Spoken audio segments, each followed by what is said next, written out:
Hello everyone. तो आज मैं आपको ये बताऊंगी कि जब एक देसी बंदा स्पेन आता है तो उसे ऐसे कौन से कल्चरल शॉक्स यहाँ के लगते हैं जो हमारी समझ के बिल्कुल बाहर होते हैं।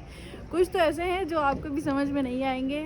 तो let's get start the video. तो पहली बात ये है कि नॉर्मल डेज पे तो शॉप्स खुली हुई होती है, लेकिन जब मैं कभी कभी 2-3 बजे निकलती हूँ घर से बाहर सिर्फ एक चक्कर लगाने के लिए, तो मुझे एक बड़ा अजीब सी चीज़ दिखती है कि यार सारी शॉप्स बंद होती हैं। अब मुझे समझ नहीं आता कि शायद आज छुट्टी है या कोई इनका फेस्टिवल है इसलिए बंद है, लेकिन ऐसा नहीं होता। बल्कि वो बंद नहीं होती है, ये नैप लेने के लिए जाते हैं, थोड़ा सा रेस्ट करने के लिए, क्योंकि ये चाहते हैं कि हमारी लाइफ बैलेंस रहे, हमारी हेल्थ को ज़्यादा नुकसान ना हो। इसलिए नैप लेने के लिए 2 से 3 बजे तक यहाँ पर शॉप्स बंद रहती हैं। तो ये भी एक कभी कभी ऐसा लगता है कि शायद सब कुछ बंद है। तो दूसरा शौक जो मुझे लगा वो ये कि भाई यहाँ हमारे क्या होता है ना, हमारी कंट्री में अगर किसी को कोई टाल मटोल करना हो तो बोलते हैं हाँ देखेंगे इंशाल्लाह, हाँ फिर देखेंगे कि जाना है या नहीं जाना। लेकिन यहाँ पर क्या होता है यूरोप में, अगर कोई आपको कह रहा है ना नो, तो उसका मतलब ऑनेस्टली नो होता है, उसका मतलब फिर यस कभी नहीं होता। No means no.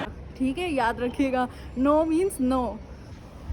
तो थर्ड बात ये है कि संडे को बहुत ज़्यादा यहाँ अजीब सा माहौल होता है। वो माहौल ये होता है कि पूरी रोड में सन्नाटा होता है। लोग दूर दूर अपनी फैमिली के साथ इंजॉय करने के लिए चले जाते हैं, जैसे लेक्स में चले गए, माउंटेन्स में, मतलब जो भी उनके घर के नज़दीक है, या फिर घर के बाहर कुछ पार्क में चले गए, वहाँ पे सिर्फ खेल कूद लिया, अपने बच्चों के साथ, अपने फादर मदर सबके साथ टाइम स्पेंड किया। लेकिन हमारा क्या होता है, यहाँ तो कोई शादी आ जाती है संडे को, या फिर सब लोग सोए पड़े रहते हैं। और हाँ, एक चीज़ और भी थी कि संडे को रेस्टोरेंट्स भी बंद होते हैं। मतलब बिल्कुल घर में टाइम अपनी फैमिली को दे रहे होते हैं, या फिर बाहर आपको घूमते फिरते सिर्फ फैमिली को टाइम देते हुए या फ्रेंड्स को टाइम देते हुए दिखेंगे। हमारी तरह पूरा टाइम घर पे सोते हुए नहीं गुजारते हैं। तो अगली बात ये है कि यहाँ पर लोग चलते बहुत हैं यार, बहुत चलते हैं, इतना चलते हैं, इतना चलते हैं, इतना तो मैंने ज़िंदगी में नहीं चला होगा भाई। मतलब हमारे क्या होता है ना, हमारे पाकिस्तान में क्या होता है, रिक्शे होते हैं, और कहीं भी छोटा सा डिस्टेंस हो रिक्शे में चले गए।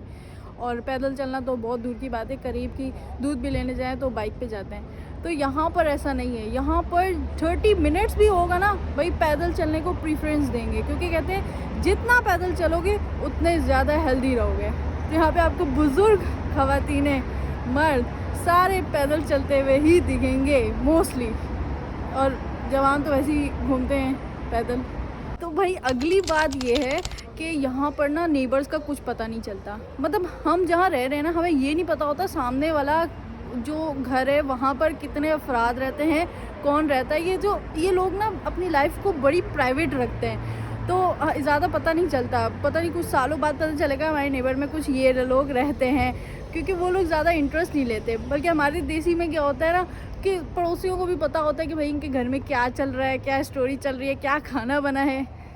तो भाई ऐसा नहीं होना चाहिए। खैर यहाँ पर ये थोड़ी सी मुख्तलिफ चीज़ें थी। और नेबर वाला मसला थोड़ा सा कुछ ज़्यादा ही है, क्योंकि लोग मुँह ही नहीं लगाते या बाहर ही नहीं निकलते हैं, आपस में कनेक्शन ही नहीं करते नेबर्स के साथ। और अगली बात ये है कि भाई एक चीज़ जो मुझे बड़ी अच्छी लगी वो बात ये है कि यहाँ पर जब भी आप बाहर निकलो ना, तो स्ट्रेंजर लोगों को भी अगर आप हेलो करोगे ना, तो वो आपको रिप्लाई में हेलो ज़रूर करेंगे, मतलब रिप्लाई ज़रूर करते हैं। अगर आप स्माइल करोगे तो स्माइल बैक करेंगे, तो ये बहुत अच्छी बात है। मतलब ये स्ट्रेंजर्स के साथ बड़ी अच्छे से बात करते हैं। हमारा क्या होता है ना, हमारे वहाँ पर स्ट्रेंजर्स के साथ अच्छे से बात नहीं की जाती, इवन कि उससे कुछ पूछा भी नहीं जाता। यहाँ पे आप स्ट्रेंजर से किसी से भी कुछ भी बात करोगे, पूछ भी लोगे ना, तो वो आपको खुशी से रिप्लाई करेगा।